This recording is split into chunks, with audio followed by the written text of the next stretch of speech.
एक शहर में रेवती देवी रहती है। रेवती के 2 बच्चे हैं। बड़ा बेटा ललित जॉब करता है और उससे छोटी बेटी अर्चना जो अभी पढ़ाई करती है। रेवती देवी अर्चना की शादी करना चाहती है, लेकिन अर्चना अभी पढ़ना चाहती है। शाम को ललित ऑफिस से घर आता है और वो अपनी माँ से बात करता है। माँ, मुझे आपसे कुछ बात करनी है। हाँ, बोल, क्या हुआ, बता। इतना क्यों झिझक रहा है? माँ, कॉलेज टाइम से मेरी एक फ्रेंड है नीलम, और अब वो ऑफिस में मेरी कलीग भी है। हम दोनों शादी करना चाहते हैं माँ। हाँ तो कर लेना, किसने मना किया है? लेकिन पहले अर्चना की शादी तो हो जाने दे। माँ, अर्चना को अभी पढ़ना है। मैं पढ़ चुका हूँ, जॉब लग चुकी है, और अब नीलम के घर वाले भी प्रेशर कर रहे हैं। इसलिए मैंने सोचा है कि हाँ, कोई जरूरत नहीं है पढ़ाने की। दहेज क्या तू देगा? दहेज जैसी छोटी बातें मत किया करो माँ। देख ललित, मेरी बात आज ही ध्यान से सुन ले।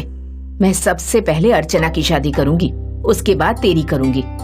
मुझे अर्चना के पढ़ने या ना पढ़ने से कोई मतलब नहीं है। माँ, लेकिन ऐसा क्यों करना है आपको? तू भी कितना पगला है, बात को समझता ही नहीं है। माँ, मुझे आपकी कोई भी बात आजकल समझ में नहीं आ रही है। देख, अगर मैं तेरी शादी पहले करा देती हूँ तो वहाँ से दहेज मिलेगा, और अर्चना की शादी बाद में होगी तो वहाँ दहेज देना होगा, क्योंकि पहले हमें मिल चुका होगा। यही समाज की बात है। माँ, आपकी तबीयत तो ठीक है ना? हाँ, मुझे क्या हुआ है? बीमार पड़े मेरे दुश्मन। माँ, ये दहेज जैसी बातें छोटी होती हैं। हम भिखारी नहीं हैं। तो कह देना अपनी नीलम से कि ये शादी नहीं हो सकती। मैं तेरे लिए कोई ऐसा रिश्ता खोजूंगी जो बहुत ज्यादा दहेज दे, लेकिन उससे पहले अर्चना की शादी करूंगी। ललित बिना कुछ बोले ही वहाँ से उठकर अपने कमरे में चला गया। अर्चना भी ये सारी बात सुन रही थी। आज दोपहर को ललित ऑफिस से घर आ गया। उसके साथ एक बुजुर्ग व्यक्ति दीनानाथ और एक लड़का प्रभात भी है। आज ऑफिस से जल्दी आ गए? हाँ माँ, इनसे मिलो। ये है मेरा दोस्त प्रभात और ये है उसके पापा। रेवती ने दोनों से परिचय किया और अर्चना को चाय नाश्ते की व्यवस्था के लिए बोल दिया। चाय नाश्ता तो अब होता ही रहेगा, क्योंकि अब हम लोग तो आते ही रहेंगे। हाँ माँ, मैं तो आपको बताना ही भूल गया। अंकल हमारी अर्चना का रिश्ता लेकर आए हैं। प्रभात अच्छा लड़का है और मेरे ऑफिस में सीनियर है। ये तो बहुत अच्छी बात है, लेकिन तेरा भी सीनियर है तो दहेज कितना लेंगे? रेवती की ये बात सुनकर दीनानाथ जी बोल पड़े। नहीं, आप तो बेवजह इतना सोच रही हो। हम दहेज लेने देने में विश्वास नहीं रखते हैं। ये तो बहुत अच्छी खबर सुनाई है आपने। मैं अब पहाड़ी वाले बाबा को प्रसाद चढ़ा कर आऊंगी। अब देर किस बात की है? मेरी तरफ से तो रिश्ता पक्का है। हमारी तरफ से भी रिश्ता पक्का ही समझिए। ललित, सबका मुंह मीठा करा और पंडित जी को बुलाकर शादी की तारीख निकलवा ले। बिना दहेज का रिश्ता और हाई प्रोफाइल जॉब वाला लड़का पाकर रेवती देवी बहुत खुश होती है और पूरे मन से शादी की तैयारियों में जुट जाती है। शादी की तारीख भी 1 महीने बाद की ही निकाली और सभी तैयारियों में लग गए। अर्चना अपनी माँ की आदत जानती थी, इसलिए उसने भी इसका कोई विरोध नहीं किया। शादी की रात, शादी की सभी तैयारियां हो गयी, बारात भी आ गई और सभी लोग खाना भी खा चुके। रेवती देवी की खुशी जयमाला के वक्त देखने लायक थी, क्योंकि बिना दहेज का रिश्ता मिलना मुश्किल था। अब वक्त आया फेरों का और सभी लोग दुल्हन के साथ मंडप में उपस्थित हो गए। पंडित जी ने भी मंत्र पढ़ने शुरू कर दिए। रुको। क्या हुआ दीनानाथ जी? अभी समय नहीं हुआ है क्या?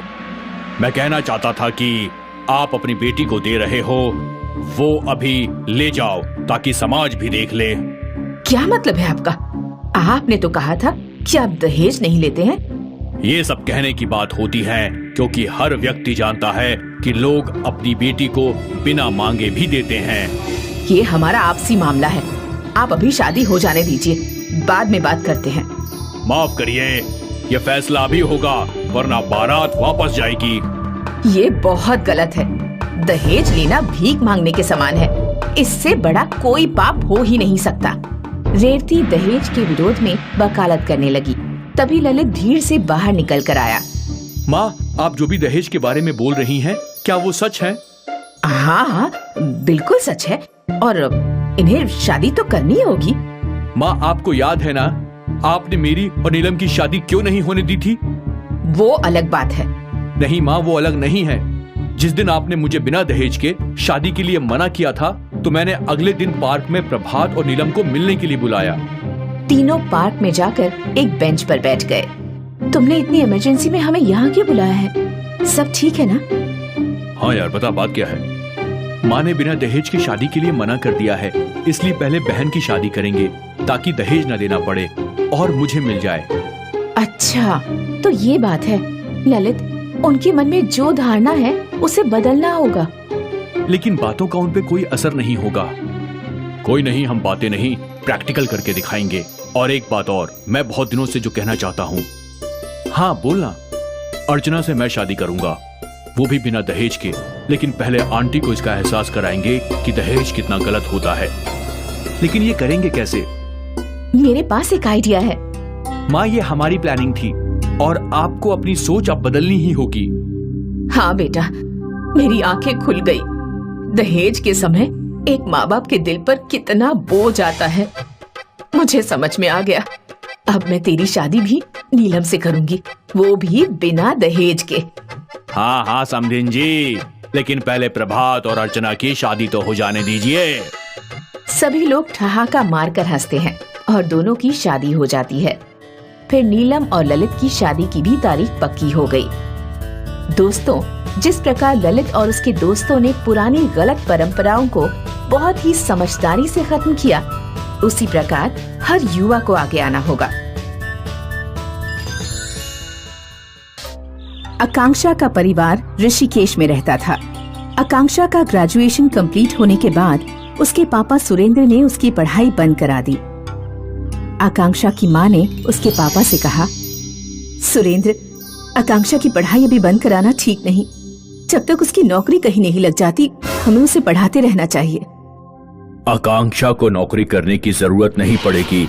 यादव जी का लड़का राहुल पुलिस में लग गया है। तुम तो जानती ही हो, मैं और राकेश यादव कितने लंबे समय से दोस्त हैं। मैंने आकांक्षा की शादी राकेश के बेटे से तय कर दी है।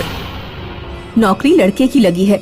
लड़के के आत्मनिर्भर हो जाने से हमारी लड़की आत्मनिर्भर नहीं हो जाएगी, और फिर भविष्य का क्या पता।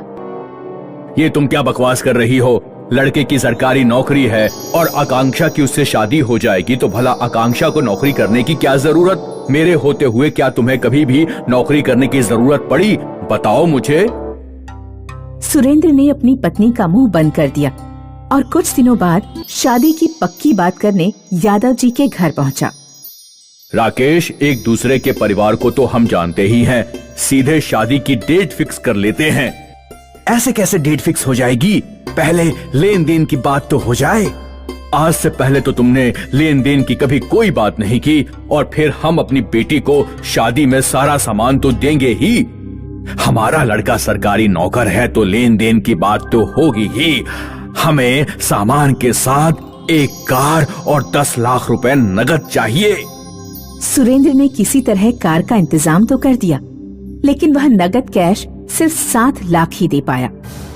जैसे तैसे शादी तो हो गई, लेकिन शादी के दौरान राकेश का परिवार मुंह फुलाए रहा। शादी के बाद भी आकांक्षा को आए दिन अपने ससुराल में ताने सहने पड़ते। उसका पति राहुल उसे पैसों के लिए परेशान करता रहता। तुम्हारे पापा ने शादी में हमें सिर्फ 7 लाख रुपए ही दिए थे। तुम्हारे पापा की आधी सैलरी हर महीने मुझे चाहिए। क्या तुम्हारा दिमाग ठीक नहीं है? मेरी एक छोटी बहन है, मेरे घर पर भी तो खर्चे हैं। क्या उन लोगों को पैसे की जरूरत नहीं है? ये सब कुछ मैं नहीं जानता। पैसे लेकर आओ अपने घर से, वरना मैं तुम्हें तलाक दे दूंगा। आकांक्षा की शादी ना टूटे, इसलिए उसके पापा ने अपनी सैलरी का कुछ हिस्सा आकांक्षा के पति को देना शुरू कर दिया।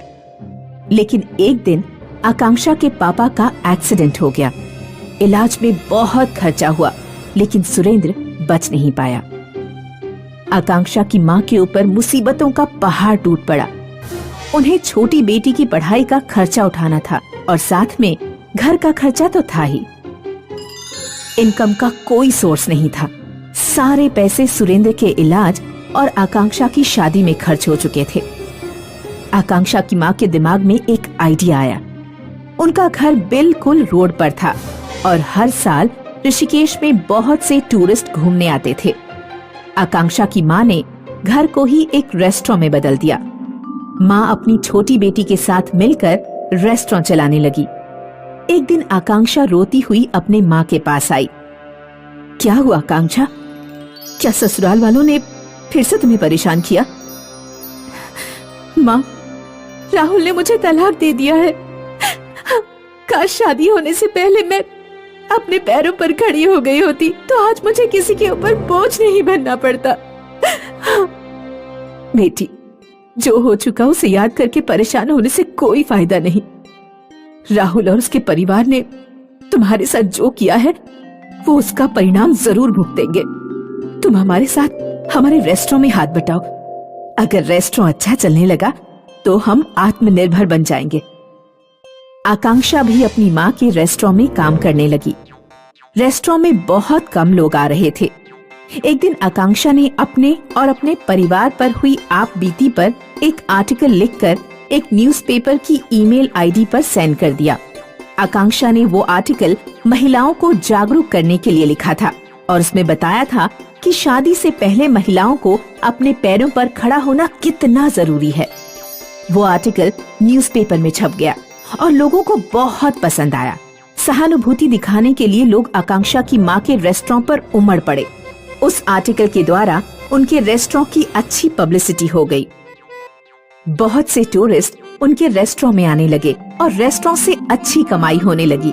उधर राहुल ने ढेर सारा दहेज लेकर दूसरी शादी कर ली थी।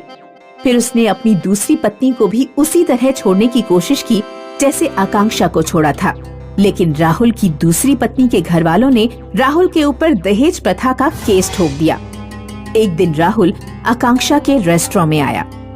आकांक्षा, मुझे माफ कर देना, मैंने तुम्हारे साथ बहुत गलत किया। मेरी दूसरी पत्नी ने मेरे ऊपर दहेज प्रथा का केस लगाया है। उसने मेरे परिवार पर बहुत झूठे आरोप भी लगा दिए हैं। तुम मेरी तरफ से गवाही दे दो तो शायद मैं केस जीत जाऊं। मैं तुमसे वादा करता हूं कि अगर मैं केस जीत गया तो मैं तुम्हें वापस अपने घर बुला लूंगा और कभी नहीं छोड़ूंगा। अब मैं तुम्हारे ऊपर निर्भर नहीं हूँ। मैं अपने पैरों पर खड़ी हो चुकी हूँ। तुम जैसे लालची लोगों को अपने कर्मों का फल भुगतना ही चाहिए। मैं गवाही बिल्कुल नहीं दूंगी। राहुल और उसके परिवार को दहेज लेने के जुर्म में जेल हो गई। उधर आकांक्षा और उसकी माँ ने अपना बिजनेस बढ़ाने का फैसला किया। उन्होंने शहर में 2 जगह और रेस्टोरेंट खोले और उनमें महिलाओं को ही काम पर रखा। आकांक्षा और उसकी माँ अपने शहर में कई महिलाओं के लिए प्रेरणा का स्रोत बन गई। दोस्तों, इस कहानी का संदेश ये है कि लड़कियों का शादी से पहले आत्मनिर्भर होना बहुत जरूरी है, क्योंकि भविष्य में पता नहीं उन्हें किस तरह की परिस्थितियों का सामना करना पड़ जाए।